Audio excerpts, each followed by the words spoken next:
Good morning, dear learners. How are you, dear? I hope you all are fine. Now, let's start the very first poetry, the very first poem of your book, Flamingo, My Mother at 66. It's quite touching title of this poem, written by Kamla Das. Kamla Das, as you know that, one of an Indo-Anglican poetess. She belongs to India and she always deals with the human relationship, always its complications. What is the essence of human relationship? In this poem, she is talking about her mother by reflecting the theme, a very common theme that all of you know. What's the theme? The theme is aging is a natural process. Do you know what's the aging?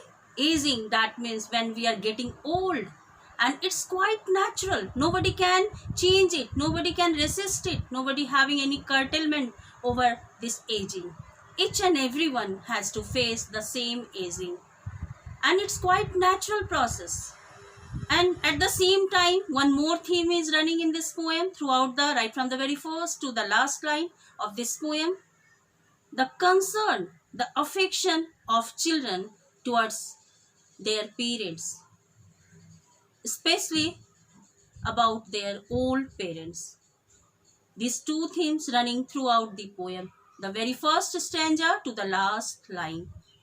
We come to know that how Kamla Das beautifully deals with the theme of human relationship, with the theme of aging, how she refers aging is a natural process, how she says that about how she wants to reflect the concern, the feelings, the emotions of children towards their old parents. Now, come to the poem. In the very first stanza, the complete poem is in a single sentence. One thing that is very important I have seen in this poem. This complete poem is in a single sentence. That means one theme, one prominent theme run throughout the poem. What is that theme? The specific features of aging, the specific pain of aging, the specific feelings of children towards their old parents. Giving the example of her mother, she is talking about her mother. That age is only 66 years old, not too much old. In spite of this, Kamla Das has a prominent fear right from her childhood. What kinds of the fear? What kinds of the fear she has been infested?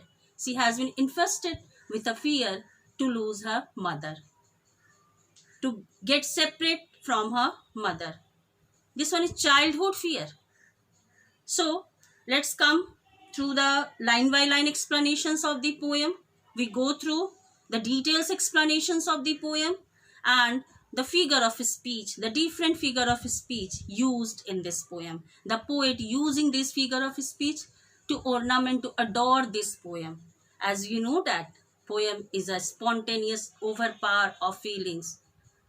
It is a feelings of emotions, superflow, overflow of emotions and sensation. So now we come to the first stanza, the first line, the first word: driving from my parents' home to Cochin last Friday morning. Here Kamla Das, the poetess, she was driving with her mother on Friday morning. Friday morning she was driving with her mother. She was leaving to distant destination. She has to go somewhere from Cochin, and that's why she was driving not alone. Inside the car, who is sitting beside her? Her mother, her old mother, who is about 66 years old. An old mother sitting beside her. Kamla Das reflecting how she is greatly attached with her mother. So when she has to leave, when she is ready to leave for distant destination, somewhere she has to go, she has to leave Cochin. That time she has to go to Cochin airport, and for this she was driving the car, and beside her mother was sitting inside the car. So the very first line, Kamla Das, she starts to reflect how she was driving from her parents' home to Cochin airport with her old mother. At the same time, while she was driving on the way, during the path, she used to see her old mother. Repeatedly, she used to see her old mother because she was quite perturbed. She was quite upset to see the dozing face of her old mother. What doze? That means she was not fit. She was dozing. Her mouth was open and her face ashen. Ashen, that means pale, not properly glow up, having no charm present on her face. And Kamala Das, after seeing her dozing, open mouthed and pale faced mother, she was again worried. She is not ready to accept the truth that due to her old age, these kinds of the features present on her face. Voluntarily, she is not ready to accept this truth, but she has to accept this one. And that's why now she wants to look her mother again and again. Whenever she was looking towards her mother, one sign, one specific features present over her face. What are those specific features? What are those old features present on her face? That one was she was dozing. Now you come to know dozing, doze, yawn, open mouth. Mouth was open and her face ashen. That means a pale expression, yellowish face, complications are present on her face. And she behaves like a corpse, as lifeless as corpse. Dearest learner, what is the meaning of the corpse? Do you know? Corpse, that means dead body of human beings. What is the meaning of corpse? Dead body of human beings. This one is the meaning of corpse. So, she behaves like a corpse. No energy, no happiness, as lifeless as corpse. Here, in the very first time, the poet used the figure of speech, and that is of a simile. What is simile? Simile, when we compare something with some other things, having resemblance, having some similar qualities present. As in this poem, Kamala Das' mother is compared with a corpse due to her lifeless features. Now we move onward. Realized with pain, Kamala Das already, after seeing repeatedly towards her mother, seeing her features, seeing her pain, seeing her suffering, she realized her pain. But when her pain is at extreme point, as at a height, she wanted to get relief, to get relaxed. She wanted to get free from such pain because it is at utmost point. And due to this, she started to look outside from the car. Here, the poet, why she was looking outside from the car after seeing her mother who was sitting inside the car. The poet wants to reflect how time has been passed away. The poet wants to reflect, to show a contrast, to show a contrary view between two stages, childhood and old stage.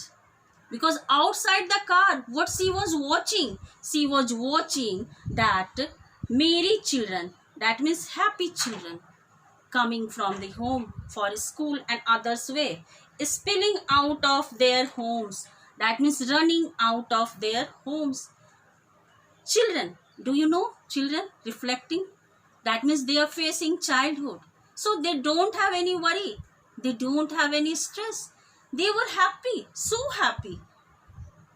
Their movements are also spilling, running condition, jumping condition, as they are not sick. The poet here wants to reflect the difference, the contrast, the position between these two stages, that is old age and childhood, and also wants to reflect the specific nature of time, how time has been rolled out, how it grabs time waits for none.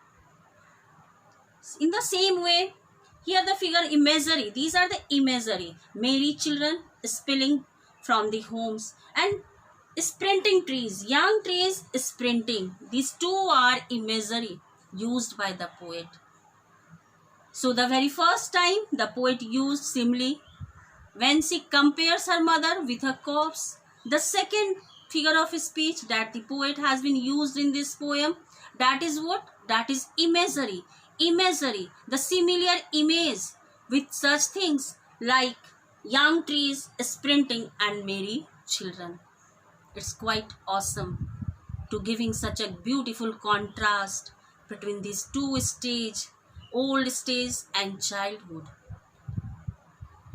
Now, after the airport security check, the poet moving onwards, and she reached at Cochin airport as she has to leave for somewhere. And now, when she reached at the airport, what is going there? Security checking as a formality. This one is the formality that we have to follow whenever we visit airport. In the same way, same formalities happened with the poet. Standing a few yards away from that place where security was doing its job, from that place, from there, she was watching. Again, she gave a look, she gave a glance towards her mother. Stealthily, she gave a glance towards her mother. What she told? She was telling, I looked again at her when pale as a late winter's moon. Again, when colorless, no color. You know that. What is the color? Color, what kinds of the color used by the poet? The color used, that means happiness here. The poet's mother having no color.